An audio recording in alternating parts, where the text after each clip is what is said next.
So in our discussion of ionic compounds, we know ionic compounds are made up of a positive ion attracted to a negative ion. But each one of those ions has a predictable charge.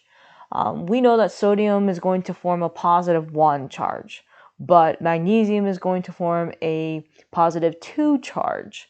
And something like nitrogen is going to form a negative 3 charge. And so how is it that we're able to predict these ion charges? It has to do with the number of valence electrons in each one of our neutral atoms. And the number of valence electrons determines whether that atom is stable or not stable. And then it determines if, in order to reach stability, does that atom gain electrons or lose electrons. So it all boils down to how many valence electrons that atom starts with. And we know the periodic table is a very powerful tool because of the organization. The group, aka the column, tells you how many valence electrons are present in a neutral atom. And so let's start by just sketching out a very, very, very rough periodic table. I'm going to draw some columns. I'm going to draw a very basic periodic table. I'm not going to write the elements. I'm just going to draw columns. So please copy this down into your journal. All right, very rough sketch of the periodic table. Doesn't have to be drawn to scale whatsoever. Just make sure you've got 2 columns on the left, 6 columns there on the right, and then you got a chunk in the middle for your transition metals. All right, so we're going to start by labeling the columns with their group numbers. So I know here the first column is group 1, then group 2, then in the middle here your transitions are groups 3 through 12, and then we have 13, 14, 15, 16, 17, and then finally group 18, those noble gases. We know that valence electrons are consistent within a given group. Everything in group 1 has 1 valence electron. Everything in group 2 has 2 valence electrons. We typically skip the transitions and we pick up here with group 13, 3, 4, 5, 6, 7, and then 8. Remember, one exception, helium has 2, okay, because it has 2 electrons. In the first energy level, it only has 2 valence electrons. All right, based off of these valence electrons, we can predict how these atoms are going to gain or lose electrons in order to reach noble gas configuration having those 8 valence electrons, or what we refer to as that octet rule. So I'm going to start here with group 18, actually, our noble gases. And so if I look at our noble gases, they already have 8 valence electrons. So since they already have 8, they're not going to do anything. They're not going to gain, they're not going to lose, they do nothing. So they do nothing. They gain and they lose no electrons. And so when they don't do anything, there essentially is 0 charge because they're happy. So we're going to draw a 0. We're going to kind of turn it into a smiley face because there's no charge that it acquires. We know that they're not going to bond. But if we go 1 column to the left, group 17 with their 7 valence electrons. With 7 valence electrons, these atoms just need to gain 1 more in order to be stable and have 8. And so what these guys end up doing is they gain 1 electron.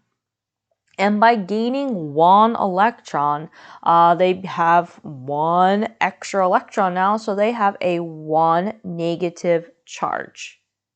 And so I can predict everything in group 17, those halogens, fluorine, chlorine, they're all going to gain 1 electron. And they're all going to acquire a 1 negative charge when they make ions, when they become ions.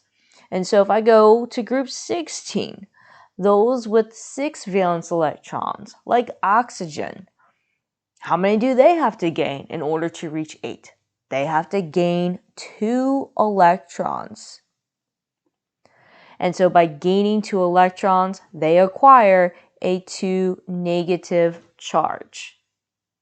I go one column to the left, those with 5 valence electrons, like nitrogen. 5 valence electrons, they have to gain 3. 5 plus 3 gives us 8, meeting that octet rule. So these are going to gain 3 electrons. Everything in that group, 3 electrons are gained, so they're going to form a 3 negative charge. I move to group 14 and things get a little unpredictable with group 14. Because with 4 valence electrons, here's what can happen. They can gain 4 or just as easily lose 4. And so it gets really hard to predict which way these ones are going to go. So there's no prediction here. We're going to skip group 14. Okay, so we're going to say unpredictable here. You can't predict it. We're going to skip group 14. We're just going to write NA for right now. Moving over to group 13 with 3 valence electrons, like aluminum. 3 valence electrons. Now we're entering the land of metals. With 3 valence electrons, these atoms would have to gain 5 electrons in order to reach 8. However, there's an easier way that requires the movement of fewer electrons. What 3 valence electrons, these atoms with 3 valence electrons are going to do, instead, they're going to lose those 3 valence electrons. Because it's a whole lot easier to lose 3 and delete that upper energy level that had those 3 valence electrons, and then it's left with a complete shell beneath of it. And so these atoms lose 3 electrons rather than gaining electrons. And so when we lose 3 electrons, atoms are going to acquire a positive charge. So these are going to lose 3, they acquire a 3 positive charge. Skip the transitions for right now, we'll come back to those in just a minute. Group 2, okay, these are metals. Metals have a tendency to lose electrons, and that's because they have a low number of valence electrons. So with group 2, they're going to lose 2 electrons in order to become stable. And so they're going to acquire a 2 positive charge. Moving to group 1, these are going to lose 1 electron and they're going to acquire a 1 positive charge. So I can see here that I can locate an element on a periodic table by the group number. I know how many valence electrons are in that neutral atom, and therefore I can predict how that atom is going to gain or lose electrons to become stable in its ion form, and I can then predict the charge of those ions. Now let's return to the middle here, the transition metals. Some important things about the transition metals. They are metals, and metals lose electrons when they become ions. So all metals have a positive charge. I'm sorry, all metal ions, let me specify, metal ions have positive charges. And so for my transition metals, I'm just going to make a note here that they're going to have various positive charges. Various positive charges. Meaning that sometimes, let's say it's copper. Sometimes copper is a 1 positive ion, but sometimes copper is a 2 positive ion. So a given transition metal can have various positive charges depending on the compound. So the way that we denote what particular positive charge that particular transition metal has in a particular compound or in a particular formula that we're looking at, we use Roman numerals to designate the positive charge. And we put those Roman numerals inside of parentheses. So I'm going to write Roman numerals, a Roman numeral inside of parentheses. That tells us the positive charge.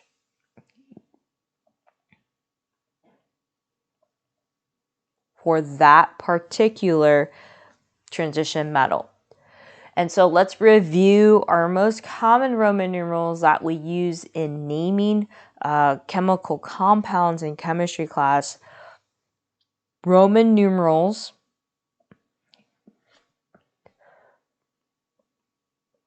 One. Roman numeral 2 is just 2 I's. Roman numeral 3.